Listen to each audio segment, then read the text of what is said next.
आज 19 दिन बीत चुके हैं।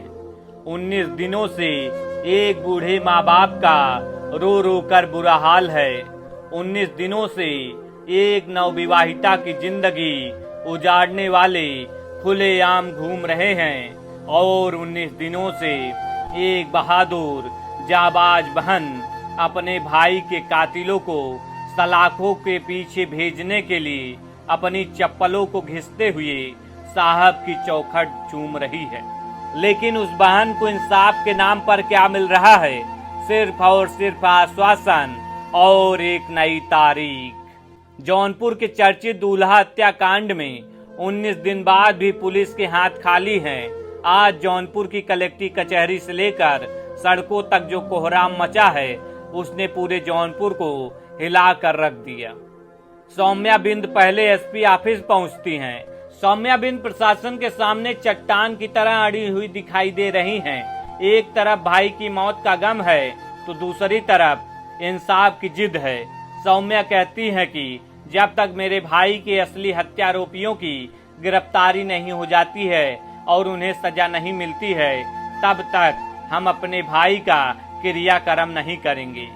वे रोते हुए कहती हैं कि मेरे बेकसूर भाई को शादी के दिन गोली क्यों मार दी गई। सौम्या सीधे सूबे के मुख्यमंत्री और शीर्ष प्रशासन से गुहार लगा रही है कि इस पूरे मामले का तुरंत और निष्पक्ष खुलासा किया जाए और उनके पीड़ित परिवार को सुरक्षा व इंसाफ दिया जाए। घटना के 19 दिन बीत गए। पुलिस ने कार्रवाई करते हुए करीब 13 से 14 लोगों को गिरफ्तार तो किया है, लेकिन सौम्या का आरोप है कि पुलिस केवल कुछ गरीब और छोटे लोगों को पकड़कर खाना पूर्ति कर रही है। जो इस पूरी हत्या के मास्टरमाइंड हैं, वो आज भी आजाद हवा में सांस ले रहे हैं। जब सब्र का बांध टूट गया तो पीड़ित परिवार के लोग सड़कों पर उतर आए। जोगियापुर से लेकर कलेक्ट्रेट परिसर तक एक विशाल पैदल मार्च निकाला गया। एसपी से मिलने के बाद डीएम ऑफिस के बाहर धरने पर बैठ गई। डीएम साहब बाहर निकलो, डीएम साहब बाहर निकलो, हमें इंसाफ दो, डीएम साहब बाहर निकलो। हाथों में भाई की तस्वीर थामे, आंखों में आंसुओं का सैलाब लिए आजाद बिंद की बहन सौम्या जब धरना देने बैठी तो वहां खड़े हर शख्स का कलेजा कांप गया। वह चिल्ला रही थी, रो रही थी। इसके बाद जौनपुर डीएम खुद बाहर आए। उन्होंने सौम्या और प्रदर्शनकारियों से मुलाकात की और आश्वासन दिया कि 1 सप्ताह के भीतर सख्त से सख्त कार्रवाई की जाएगी।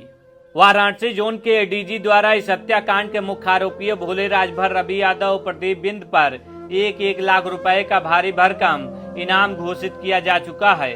सौम्या ने कहा, हत्या के असली मास्टरमाइंड भोले राजभर, प्रदीप बिंद और रवि यादव राजनीतिक संरक्षण में खुलेआम घूम रहे हैं। जब अपराधियों पर सरकार का बुलडोजर चलता है तो 1 लाख के इनामी कातिल जौनपुर पुलिस की नाक के नीचे से कैसे गायब हैं? इसी गुस्से में प्रदर्शनकारियों ने कैबिनेट मंत्री ओम प्रकाश राजभर का पुतला फूका और उनके खिलाफ जमकर नारेबाजी की। आज जौनपुर कलेक्ट्रेट में डीएम साहब ने 1 हफ्ते का समय मांगा है। वो बहन सौम्या आज भी अपने आंसुओं को पीकर अपने भाई आजाद बिंद की तस्वीर को सीने से लगाए अपनी पढ़ाई और भविष्य को भूलकर इंसाफ की आस में बैठी है।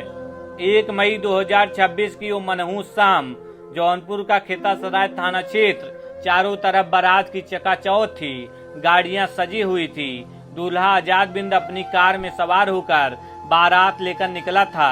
घर वाले नाच रहे थे, गा रहे थे, लेकिन किसे पता था कि खेतासराय क्षेत्र में मौत पहले से ही रास्ता रोके खड़ी थी। अचानक कार को घेरा जाता है और ताबड़तोड़ गोलियों की गूंज से पूरा का पूरा इलाका दहल उठता है। कार के भीतर बैठे दूल्हे आजाद बिंद को लहूलुहान कर दिया जाता है। जिस चेहरे पर फूल सजने थे वो खून से सरोवार हो जाता है। शादी की खुशियां पल भर में चीख पुकार और मातम के काले साए में डूब जाती हैं। आजाद बिंद की मौके पर ही मौत हो जाती है। यह सिर्फ एक मर्डर नहीं था साहब, यह एक पूरे परिवार के सपनों का, एक बहन के अरमानों का सरेआम कत्ल था। और ये हमारे समाज के लिए जो है बहुत ही दुखद पूर्ण घटना है कि एक दूल्हा अपनी बारात लेके जाते हुए रास्ते में गोली मार दी जाती है और यहाँ के प्रशासन के लोग मौन हैं, अभी तक कोई कार्रवाई नहीं हुई। तो इसीलिए हम लोग आज एसपी कार्यालय और डीएम कार्यालय पे आए हैं। दूल्हे की बहन सौम्या जो है आपके ही समाज के नेता मंत्री जो है संजय निषाद पर लगातार आरोप लगा रही है, ओम प्रकाश राजभर आप पर आरोप लगा रहे हैं। देखिए, ओम प्रकाश राजभर इसमें के नेता हैं, क्योंकि आपको मैं बता दूं कि जब किसी मामले को आप नहीं जानते हैं तो उसमें अनाप शनाप टिप्पणियां करना गलत है।